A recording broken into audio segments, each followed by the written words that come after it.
Okay, well, welcome everybody. Thanks for coming to this session where we're going to be talking about Greenstack. And you're probably wondering, what is that? Well, we're going to tell you a little bit more about that. But let me take a moment to introduce myself. My name is Mike Friesenegger, and I am a technology strategist assigned to the IBM Global Alliance. So I'm with SUSE, but I work very closely with many people at IBM. One of those is standing to my left here, Kershaw Mehta. I'll let you introduce yourself. Thank you. My name is Kershaw Mehta, as Mike said. I work for IBM, and I'm responsible for IBM's cloud strategy with respect to our System Z or Z Systems platform, also known as LinuxONE, as one of the brands that are out there. So today we're going to talk about this Greenstack. People we heard at the main tent, the green room, various different things. This is the Greenstack, and the term Greenstack is something that we invented over here between SUSE and ourselves. I think it's a pretty catchy term, but the intention over here is that we were tasked, both Mike and I were tasked to go off and try to see what can we do between IBM and SUSE over here to be able to go off and extend the relationship and extend the portfolio that we currently have running on Z Systems. So, just as background over here, SLES and SUSE has been providing enterprise Linux distributions for our platform for now well over 16 years. That's existed from the very beginning. Aaron talked about that at the keynote on Monday. On Tuesday, I'm sorry, I keep on saying Monday.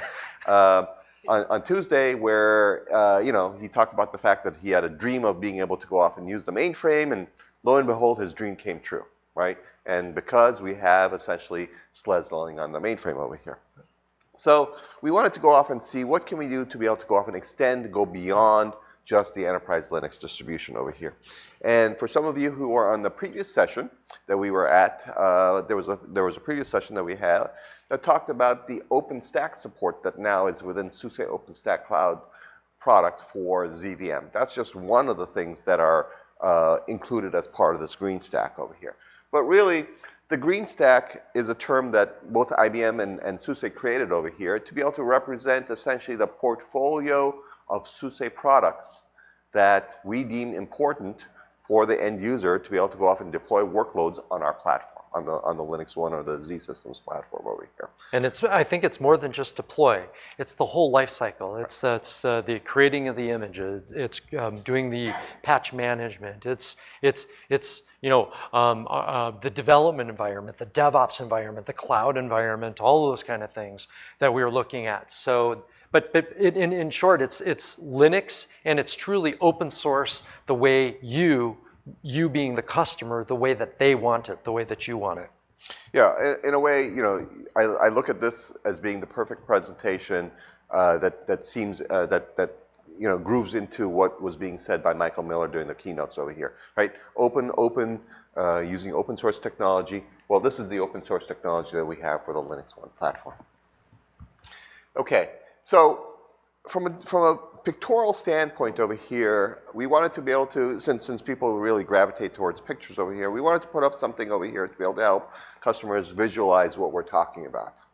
And this picture really falls into two different categories. Blue, obviously, for the IBM portion, and green for the SUSE portion over here. On the underlying portion over here, we as IBM are providing the infrastructure, the LinuxONE servers that are out there, of which we have a rock hopper model out on the tech floor. And then also along with the hardware itself, whether we're talking about the compute hardware, the storage, the networking that exists out there, we're also talking about the virtualization technologies over here. On our platform, on LinuxONE over here, we have two hypervisors over here. We have ZVM, which is a hypervisor that we've had now for well over 40 years. Probably the oldest virtualization technology that's out there over here. And then we also have KVM on our platform that's about a year old. So those are the two different hypervisors that we have over here. We're going to focus on ZVM over here because that's the legacy that we have over here with SUSE. Yep. And then above and beyond that is all the SUSE stuff that I'll let Mike explain over here. Well, we're going to explain a lot of this over the next several slides, but this picture that you see here, this Greenstack picture, we thought Greenstack, it's more of a code name and things like that, but people really like the term Greenstack. IBM executives, SUSE executives like Greenstack. When we were talking, we said Greenstack is more of a project. We thought it would be the SUSE portfolio for IBM LinuxONE and Z systems. That's what we thought it was, but that's too much of a mouthful. Everybody's saying Greenstack. And we've blogged about Greenstack. We've used the Greenstack term. I've even said, well, it's just a code name for some of the work that we're doing. But basically, this all started. We actually sat down at IBM Interconnect, right? Interconnect, yeah, earlier this year. Earlier this year, and we drew this out on a piece of paper, and we started talking about the things that we can do and the vision that we have. And if I may, we'll talk about each of these components that make up Greenstack in a little more detail. But to basically tie back to the previous slides, for the customer, it's Linux and it's open source technologies the way that they want it.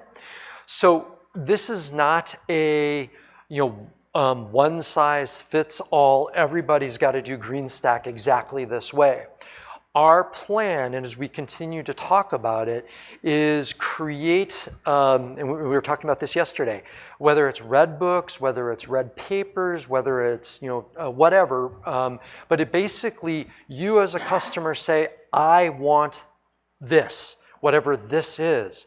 And that this might be, it's all going to hinge on SUSE Linux Enterprise Server because that's the Linux that needs to be there. We think it's the best Linux on Z architecture. But then, say you want to worry about image building, you can do that. Say you want to do cloud, you can do that. Say you need to do some management of your environment, deployment management, and you use a particular tool, whether it be Salt Stack, which we've heard a lot about, whether it be SUSE Manager, whether it be Ansible, Chef, whatever. You pick and choose the pieces that you need. You pick and choose these red papers. We'll use that term for now. We haven't come up exactly how that's going to be delivered. Maybe green paper. Maybe a green paper. That would be sweet. What does everybody think about a green paper? Yeah, okay. Take a green paper and actually, well, we're rolling. We're rolling. So green paper and you take the pieces that are most important for your environment that you want to deploy and follow these green papers, and then you can put these pieces together in your Z LinuxONE environment. Okay? So it's all about flexibility. That's what we want to try and do. And then yes, these aren't the only things you're going to want to run. Customers are going to run real applications and things like that, like Oracle databases or Postgres databases or MongoDB databases, or write their own applications utilizing different programming languages and things like that. Those are things that we haven't shown here yet, but we understand that people are going to want and need to do those things. This is like the base, some of the base building blocks that they'll want to use as they take advantage of their LinuxONE platform that they purchased. And why are you not showing MongoDB on there if you already know it? Well, MongoDB is not a SUSE technology. We're focused on combining IBM technology, LinuxONE and Z systems technology with the components that SUSE is providing. But we know that organizations are going to want to put stuff on top of this stack. These technologies that you see over here are essentially the technologies that are being delivered by SUSE. Correct. Make sense? That's what the Greenstack is all about. I mean, it's nice to show a stack above that, right? That's enabling the whole. Agree. Oliver, that's a great point. And so I think we will be adding, we talked yesterday about having some side things because there's some things from a security perspective. I mean, there are pieces, so this isn't fully fleshed out. I mean, we're working on it. This is a work in progress. We're going to continue to promote it. We blogged about it over since the March timeframe. I think even a little bit before March it was blogged about. We're going to be continuing to expand this. So it's a work in progress. So feedback like you're giving or questions you're asking, Oliver, or feedback from anybody else, this is working in an open source type of manner. I think it's really cool that you're showing it both hypervisors. That's perfect. Makes perfect sense. But Kershaw, why are you saying you want to focus on ZVM you have today? Yeah, and the reason I'm saying that today is because the support that we're talking about on all these technologies over here is stuff that's been tested out on the ZVM environment over here. SUSE, yeah, I mean, this is, the other thing to note over here is this is, as Mike mentioned, we thought about this earlier this year. It was literally in February of this year when we thought about this and we drew this out on paper. And now here we are, it's come to fruition. These are all technologies today that we've proven to work in a Linux environment, running in a ZVM hypervisor scenario.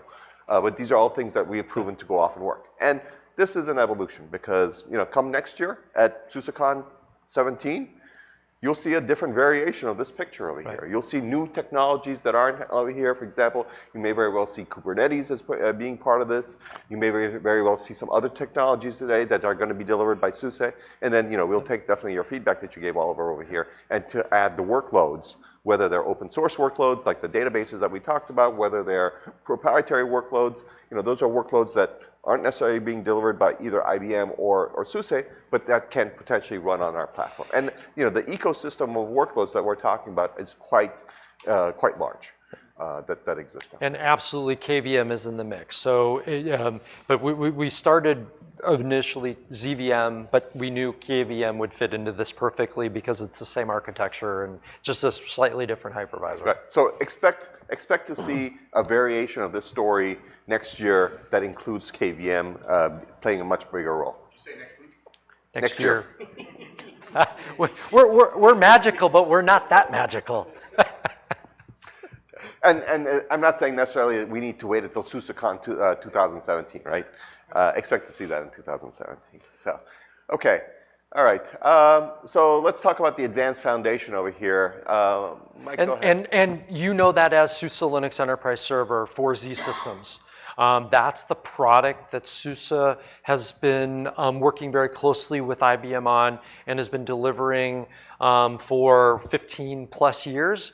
It is rock solid. It's SUSE Linux Enterprise Server 12. Service Pack 2 is the latest version that we just released earlier this week.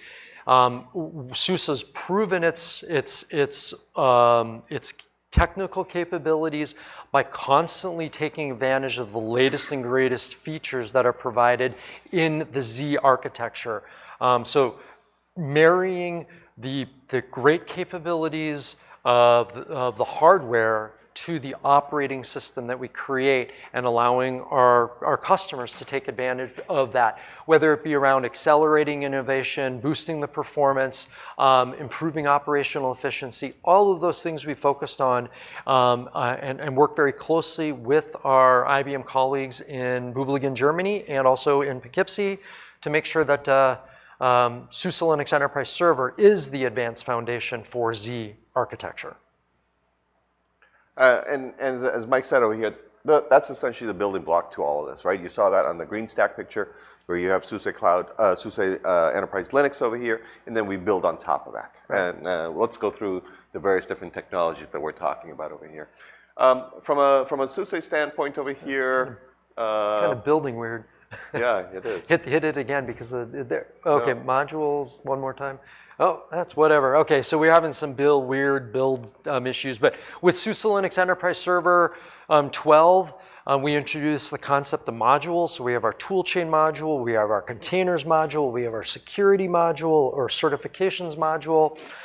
We have our HA extension, which is included in the SUSE Linux Enterprise Server subscription. Those are the last two slides.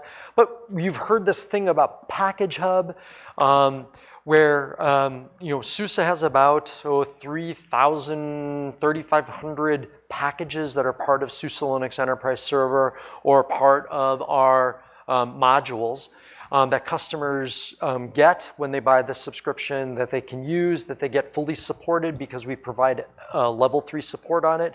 But that's not enough.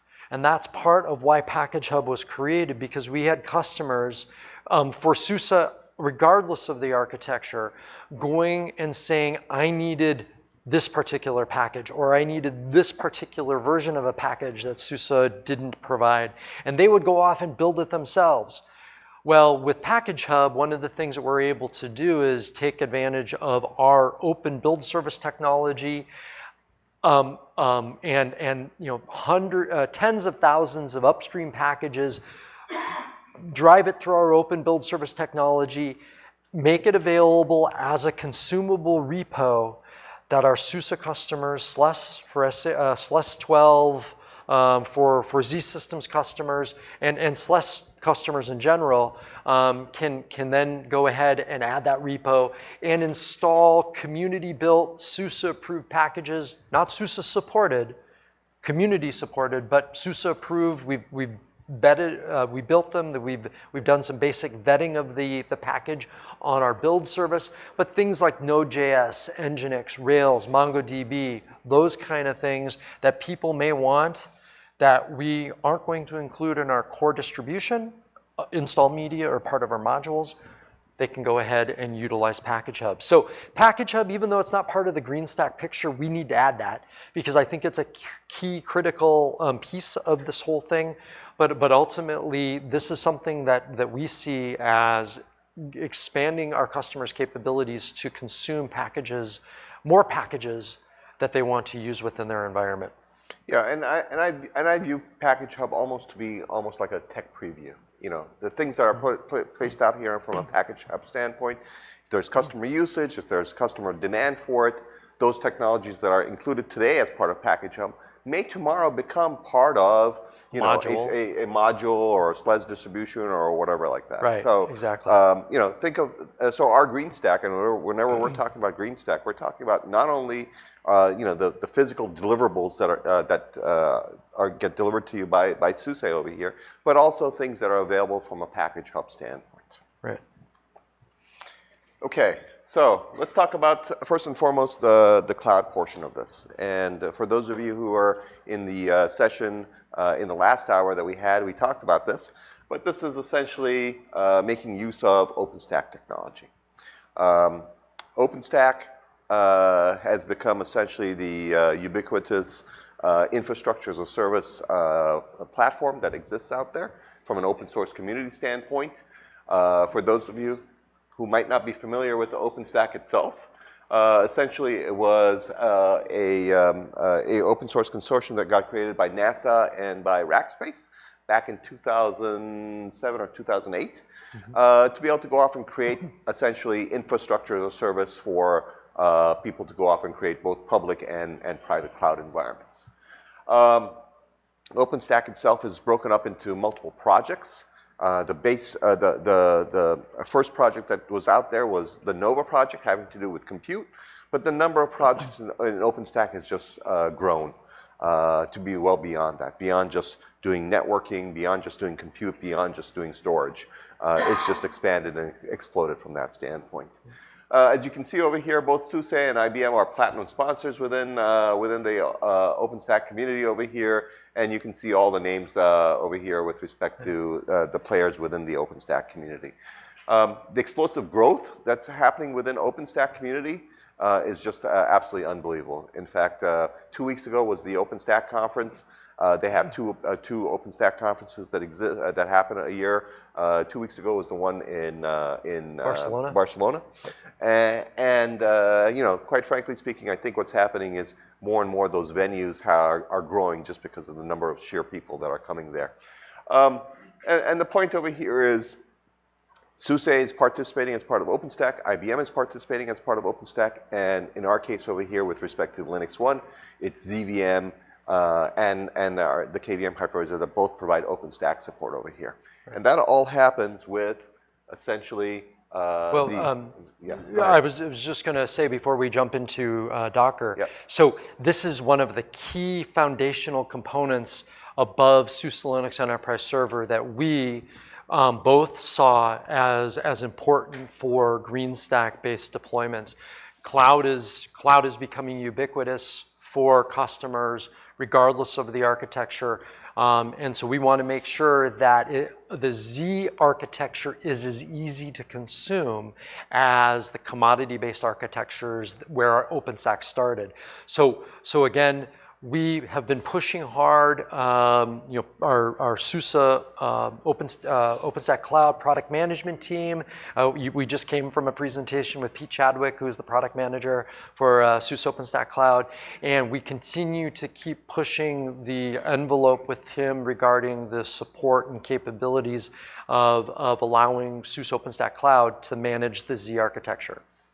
Yeah, and the thing to note over here also is, from a Greenstack standpoint, it's just not a simple matter of, for example, taking open source technology that's out there, the code, and recompiling it for, our architecture over here.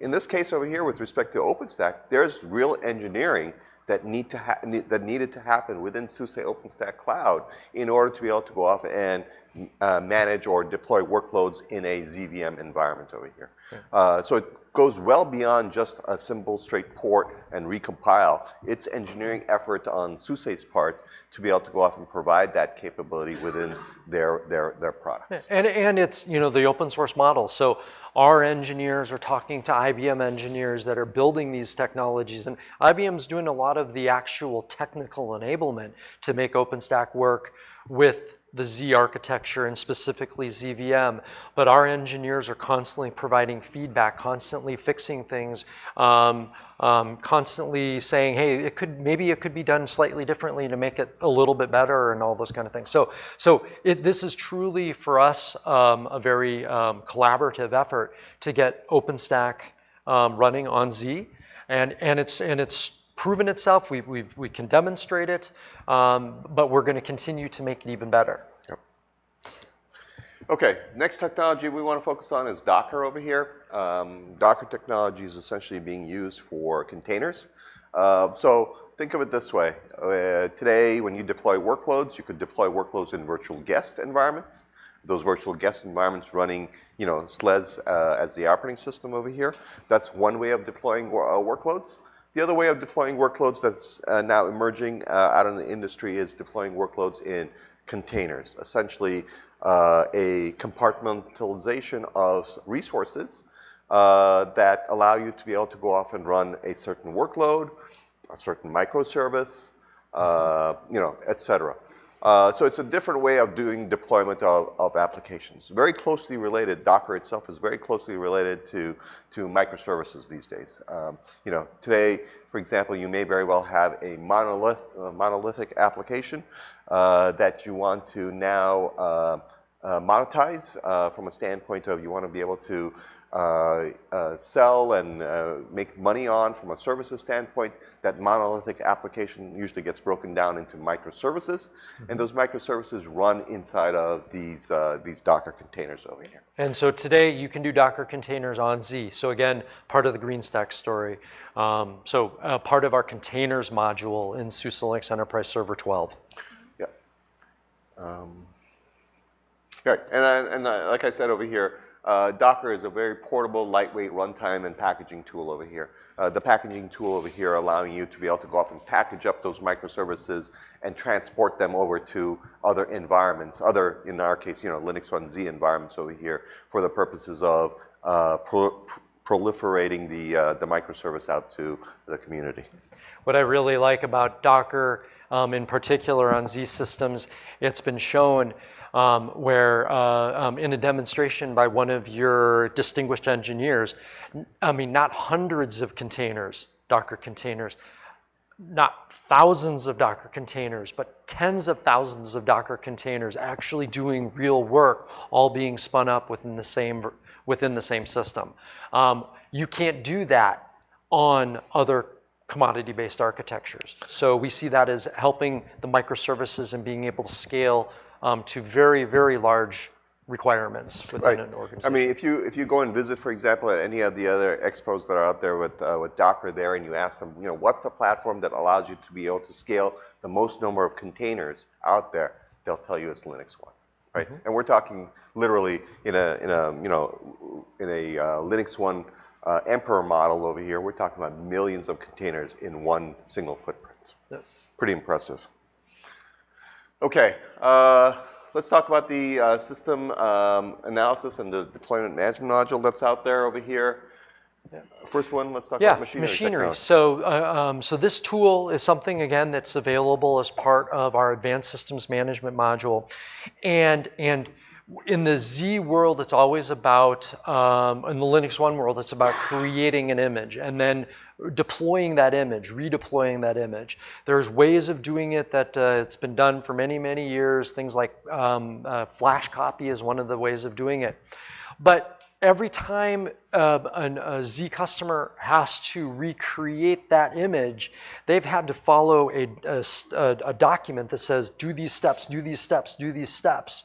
And you know, if you get Mike creating that image, and Kershaw's creating that image may not always be exactly the same if you're following the document.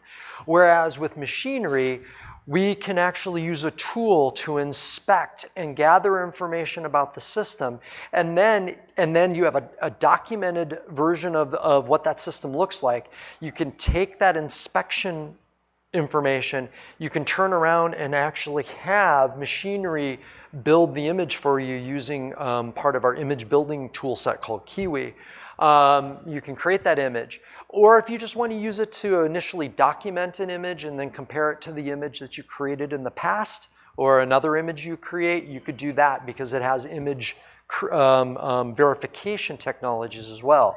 So machinery basically allows you to do a lot of really cool things at the operating system level, making sure that operating system is built to your corporate standards, is documented, and validated against your corporate standards. So Mike, would it be safe to say that machinery is doing the lifecycle management of that environment? One piece of the lifecycle management, the actual helping deploy. There's also the piece of patching, which I think we talk about here next. Yep. And it's called SUSE Manager. You've heard of SUSE Manager, you've heard of Salt and Salt Stack and things like that. SUSE Manager version 3 is the latest version, and it actually helps in the full life cycle. So you could use machinery to build that image, that silver image or that gold image, that then you can spin up Z instances or LinuxONE instances. But after that instance is running, you're going to need to patch.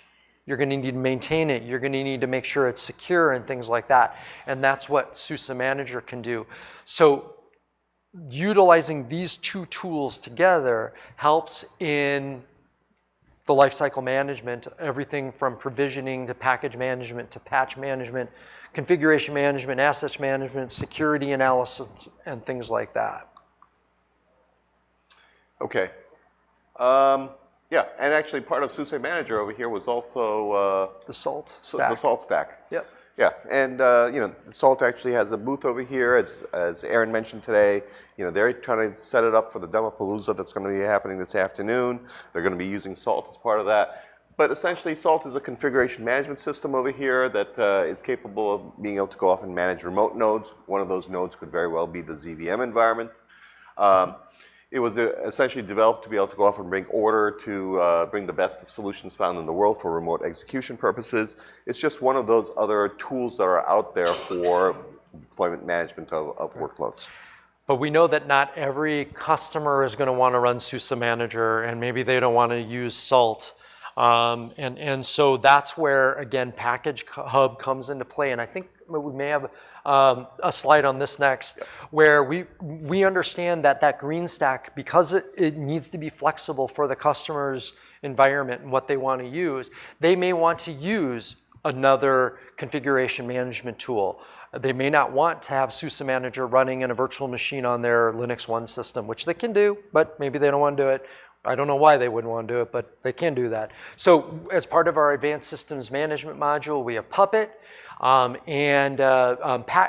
Package Hub, we're going to actually, both Ansible and Chef are coming soon. I should have updated this slide because I just heard this week that the Chef pieces are checked in and ready to be built for S390X and available via Package Hub for our SLES 12 customers. So again, we don't want to lock a customer into a particular tool that they're utilizing. We want to be the open source company like you've heard. So if they choose to use another systems management tool, configuration management tool, by all means, it's part of the Greenstack. Right. There may very well be some, corporate mandates. There might be a corporate policy to say, we have standardized on using Chef, for example, or Puppet, for example. Right. And the Greenstack allows you that flexibility. Right. So talking about Puppet over here, Puppet is another tool, deployment management tool over here. Different set of paradigms over here with respect to how you go about working with Puppet over here. But essentially, it allows you to be able to go off and automate the various different tasks that you have in the stages of IT deployment of workloads and infrastructure lifecycle management.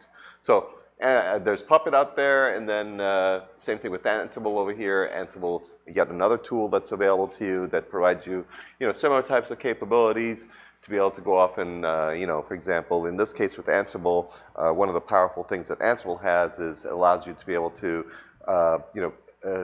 provide almost in an English form, say how you want to go out deploying your workloads. That's one of the powerful capabilities within Ansible that's not there with the other deployment tools. And then Chef. Right, Chef is probably the older one of all of these, probably the first one that appeared on the scene over here, and the other ones have been emerging since then. You can think of Chef as essentially infrastructure as code. Being able to go off and manage your infrastructure using a coding mechanism. Chef has been at this for quite some time. In fact, OpenStack sort of assumes that the Chef environment is there. For some of its type of capabilities, and so that's why we included Chef as also as part of the Greenstack. Okay, so as Mike said over here, our intention over here from a Greenstack standpoint is let's go off and create this portfolio. Let's deliver some of these things. Some of the other things are going to be delivered in package hub. And then I mentioned also that this is an evolution.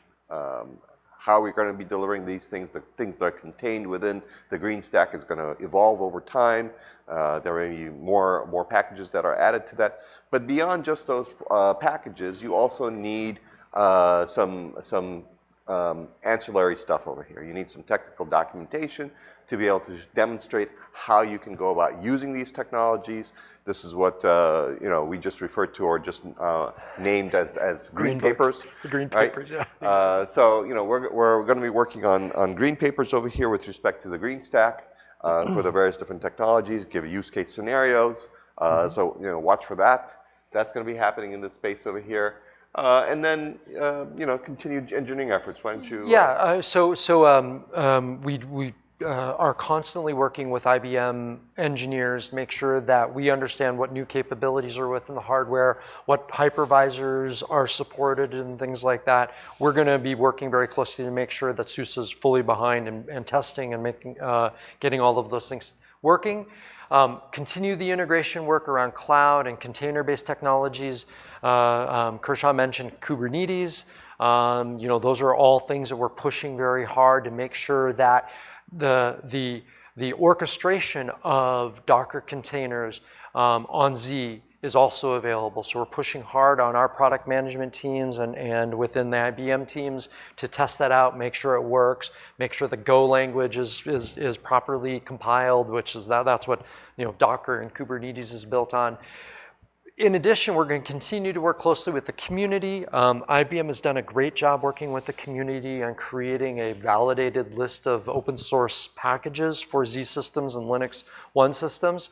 And that, when you download the presentation, you can actually click on that link. And IBM has done a really good job of saying, hey, if you want this particular package, is it in distro? Is it part of a distribution? Is it something you have to compile yourself? Here's the steps of how to compile it. Well, if there's a particular package that a customer would normally have to go and download and compile themselves, we want to add that to Package Hub. We'd love to be able to make it easier to consume those packages that IBM says their customers really want, their customers are asking for. So we're going to be able to do that. And then like we've said from the start, this is not a one-time get Greenstack out and be done with it. It's always been told to both IBM management and SUSE management that Greenstack is an ongoing evolutionary type of I don't even know what the word I want to say. It's not a technology. It's a grouping of technologies that customers can then consume, pick up, and take. Yeah. So, Mike, what can we do to make it, from a sales perspective, the Greenstack more tangible? Giving actually something Okay. to a customer, as in services or Yeah. a package Okay. combined or whatever. So the question was, is as salespeople, SUSE salespeople, and IBM salespeople, how can we make Greenstack more consumable, provide services, what can we do? So as you can see, there are some of the building blocks. We talked about some of the building blocks like SUSE OpenStack Cloud. We talked about modules. We talked about machinery. We talked about Package Hub. A lot of those building blocks had to be put into place, and some of them have taken a little longer than we would have hoped. So those things are immediately available, whatever building blocks. Now the next step is those green papers that we talked about. Us working together to write a co-branded green paper that says this is how you can consume this particular technology, use this particular technology. Other things, and I hope I'm not going to, we've been also talking about maybe in the future, beyond just papers, maybe we can provide images where it is pre-built and it's basically an image that a customer can actually download, install, or get into their Z environment, however they do that. We won't worry about the technical pieces of it quite yet, but then they can actually spin those up. Alongside all of that is going to be some potential level of services, whether it be provided by IBM or whether it be provided by SUSE. That still needs to be understood, but those are all the things that we're thinking about. Yeah, and the other thing is, besides, you don't have to wait until these documents get created that Mike was talking about, these green papers. There's nothing that stops you from conducting a POC with a given customer with any of these things that are, working today. Those POCs allows us to be able to figure out, what's missing, what things need to be improved, what things do we need to include from a documentation standpoint. That's also, I consider, to be one of those things that could be leveraged for consumption purposes. Right.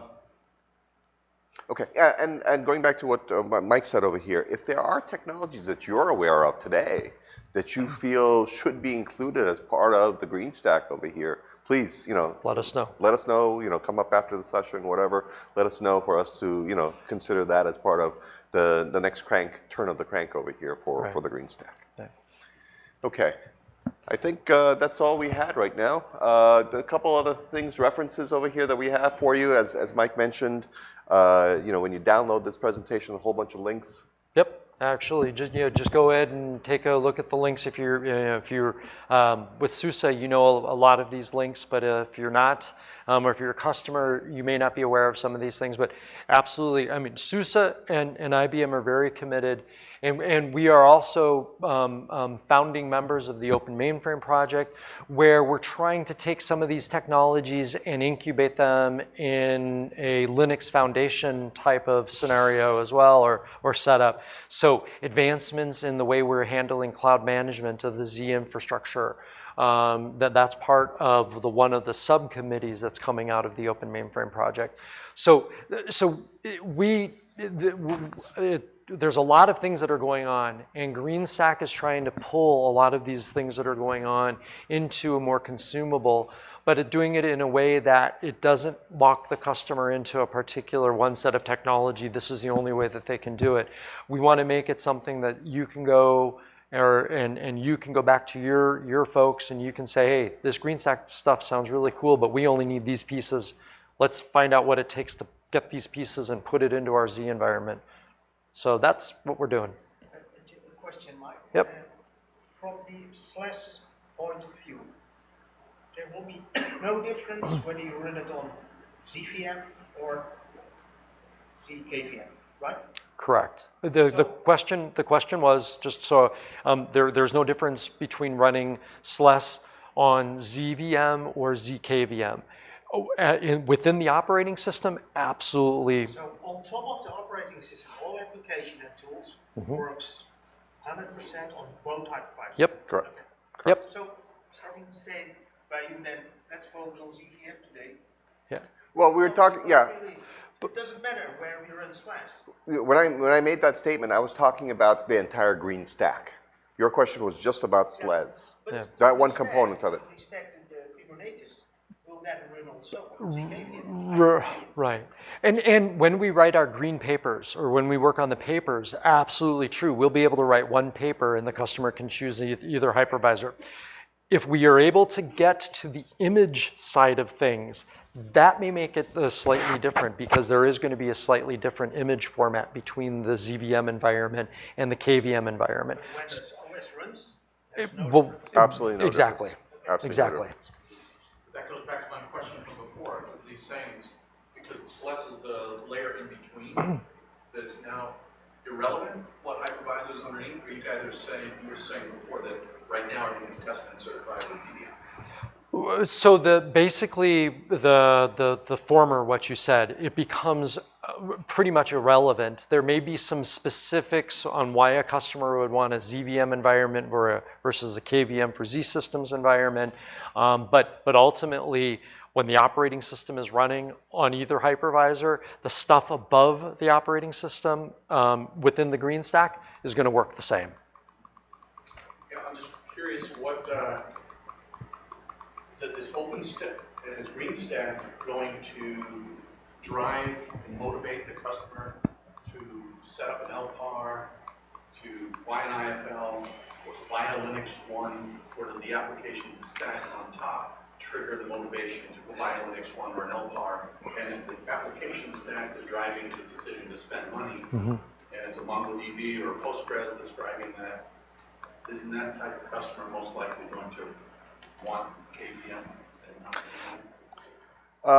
Yeah, let me take a first stab at that over here, Mike, and then you can over here. I think you know, at the end of the day, the application is going to be the one that's going to be determining where it needs to go off and run. You know, from a workload standpoint, from a cost standpoint, et cetera, that's going to be the underlying thing. You know, whether we're talking about the database application, whether we're talking about a WebSphere application, for example, that's going to be the thing that's going to go off and determine that. The Greenstack over here, what that does is it makes sure that there isn't any barrier in deploying that application on that given platform. You know, is the tooling necessary to be able to go off and manage that life cycle of that application there on that platform? The Greenstack allows you to be able to go off and do that. Because of the presence of the Greenstack isn't going to be a reason why one goes off and chooses an IFL versus, you know, running the thing on another platform over here. It's the application and the characteristics, the value proposition of the application itself that's going to make that determination over here. I just think the profile of that customer is going to be scared to go down to the left, and it's going to test. Yeah, so a couple of things to note over here. You know, we've been in the ZVM business for well over 40 years. And what that has allowed us to be able to go off and do is there are quite a few things that we've been able to groove within the hypervisor that are architecture specific, that allow you to be able to go off and have a more dense virtualization environment compared to any of the other virtualization technologies that are out there. So, you know, a customer who wants to be able to go off and pack as much as they want, a customer who wants to be able to go off and run, you know, at 99%, you know, capacity from a standpoint, it's essentially ZVM that's going to be able to go off and do that. The one who wants to be able to go off and use KVM, that's really the person who wants to be able to have, for example, a 20-something. Somebody who's new, somebody who doesn't have the ZVM skills, somebody who wants to be able to use the same skills, KVM skills that they have today on the x86 side, but now manage a different set of hardware. I have two additions for that. Two additions. One, ZVM choice will be made always by the mainframe ZOS guys, because they are get used for many years. But now with Linux on the mainframe, you are going to target x86 people. Yeah, well, so I don't agree with, right, so I don't agree, yeah, I don't agree with your first statement over here. And the reason why I say that is because we've had numerous customers, brand new customers to the mainframe. They've never had a mainframe before.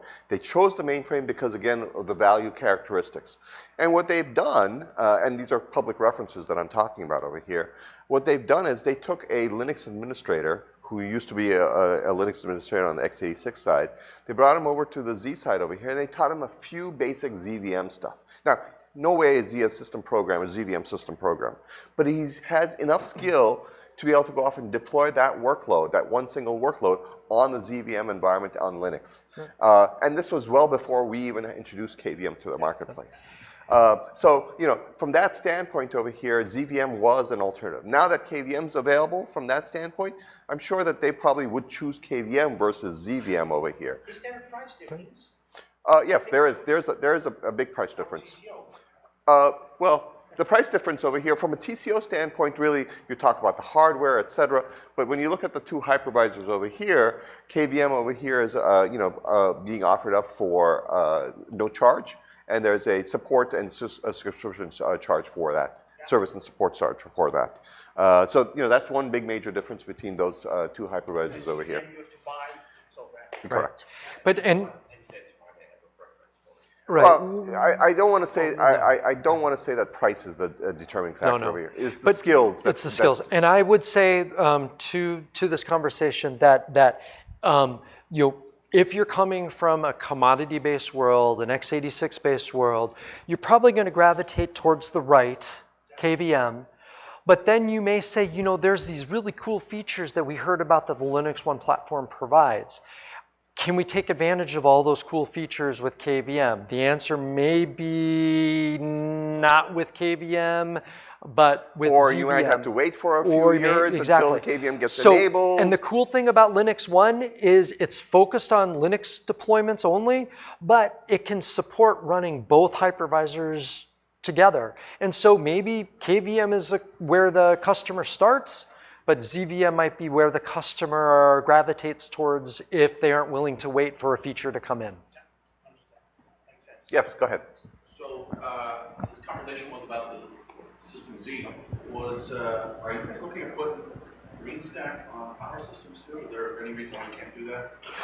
There's no reason why Greenstack couldn't be the term we use for any architecture, but we thought of it at IBM Z. Executives and SUSE executives came up with the idea. So we're running with it within the Z environment, but absolutely everything we're talking about could be transferred into any other architecture we support. Another week for that, right? Oh yeah, another week. But good question. But I mean, it is interesting to put this on power, right? It's all open source technology. Yeah, it's all open source. You know, there would be work that you would need to get done anywhere from, you know, doing a recompile to, you know, engineering effort that needs to get done. No. Okay. All right. Any other questions? All right. Well, thank you. Thanks again. Enjoy your last day.